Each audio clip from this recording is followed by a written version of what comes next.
nawo bakunda muri za ndirimbo z'akataraboneka ni Ministries babateguriye 20 years anniversary live concert aho bazaba bizihiza isabukuru y'imyaka 20 iri tsinda rimaze. Tuzaba turi kumwe na Rehoboth Ministries ndetse na All Star cyangwa se abaririmbyi bose b'indirimbo zihimbaza Imana bahuriye hamwe bagakora itsinda n'abavuga butumwa batandukanye nka Reverend Pastor Aaron Ruhimbya ndetse na Pastor Ivan Banza Oche umwe mu batangije Ministries. Ni muze dufatanye no gucelebratinga cyangwa se kwizihiza isabukuru y'imyaka 20 iri tsinda rimaze ribahesha umugisha.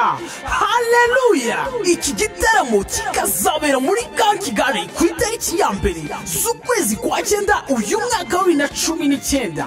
Kwinjira ni saa 9 z'amanywa. Gura tike yawe nonaha ku mafaranga 3,000 ndetse n'5,000, naho nuyigurira ku muryango bizaba ari 5,000 ndetse n'10,000, cyangwa se ugahamagara kuri 0785 70 65 44 ndetse no kuri 0785 44 71 07. Hallelujah! Celebrate, yeah. Yeah, yeah, celebrate.